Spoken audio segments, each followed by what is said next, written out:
Hormuz കടലിടുക്കിൽ ഇറാന്റെ ആക്രമണത്തിൽ നിന്നും രക്ഷപ്പെടാൻ പല കപ്പലുകളും ചൈനീസ് കപ്പലാണെന്ന വ്യാജേനയാണ് അതിലൂടെ യാത്ര ചെയ്യുന്നത് എന്നാണ് റിപ്പോർട്ടുകൾ. ഇസ്രയേലും അമേരിക്കയും സംയുക്തമായി ഇറാനെ ആക്രമിച്ചതിന് പിന്നാലെ ഹോർമുസ് കടലിടുക്ക് ഇറാൻ താൽക്കാലികമായി അടച്ചിരുന്നു. എന്നാൽ ചൈനീസ് കപ്പലുകൾക്ക് മാത്രം ഹോർമുസിൽ കൂടി കടക്കാൻ അവർ അനുമതി നൽകിയിരുന്നു. ഇത് മറയാക്കിയാണ് പല കപ്പലുകളും തങ്ങൾ ചൈനീസ് കപ്പലാണെന്ന വ്യാജേന ഇപ്പോൾ അതിലെ യാത്ര തുടരുന്നതെന്നാണ് ആ റിപ്പോർട്ടിൽ പറയുന്നത്. കഴിഞ്ഞ ആഴ്ചകളിൽ ചുരുങ്ങിയത് 10 കപ്പലുകൾ ഇങ്ങനെ മാറ്റം വരുത്തിയെന്നാണ് ഫിനാൻഷ്യൽ ടൈംസ് റിപ്പോർട്ട് ചെയ്യുന്നത്. തങ്ങളുടെ AIS അതായത് ഓട്ടോമാറ്റിക് ഐഡന്റിഫിക്കേഷൻ സിസ്റ്റത്തിൽ കാണിക്കുന്ന മെസ്സേജിൽ കപ്പലിന്റെ ഉടമസ്ഥൻ ചൈനക്കാരനാണെന്നും എല്ലാ ക്രൂ അംഗങ്ങളും അല്ലെങ്കിൽ ഈ അംഗങ്ങൾ കപ്പലിൽ കയറിയത് ചൈനയിൽ നിന്നാണെന്നും മാറ്റം വരുത്തി എന്നാണ് ആ റിപ്പോർട്ടിൽ വ്യക്തമാക്കുന്നത്. ഇറാന്റെ ആക്രമണത്തിൽ നിന്ന് രക്ഷപ്പെടാൻ വേണ്ടിയാണ് ഇവർ ഈ വിദ്യ പ്രയോഗിക്കുന്നത്. ഹോർമുസ് കടലിടുക്ക് ഇറാൻ അടച്ചതോടെ ഈ വഴിയിൽ കൂടിയുള്ള ഗതാഗതം താറുമാറായിരുന്നു. ലോകത്തിലെ ഏകദേശം 20% എണ്ണയും ഈ വഴിയിൽ കൂടിയാണ് കടന്നുപോകുന്നത്. സംഘർഷം തുടങ്ങിയ ശേഷം ഹോർമുസിൽ കൂടിയുള്ള ഗതാഗതം വളരെ കുറവായിരുന്നു. ഗൾഫ് മേഖലയിൽ മാത്രം 1000-ഓളം കപ്പലുകൾ കുടുങ്ങിക്കിടക്കുന്നതായാണ് റിപ്പോർട്ട്.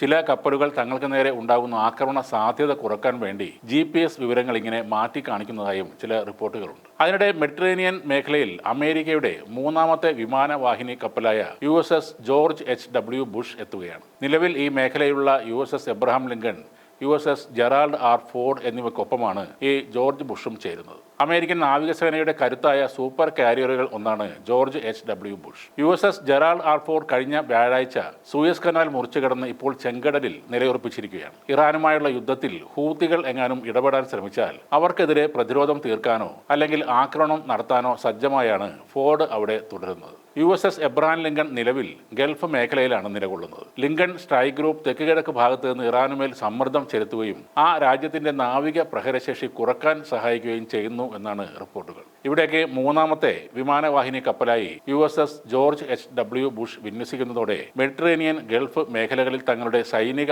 ആധിപത്യം ഉറപ്പിക്കാനാണ് അമേരിക്ക ശ്രമിക്കുന്നത്.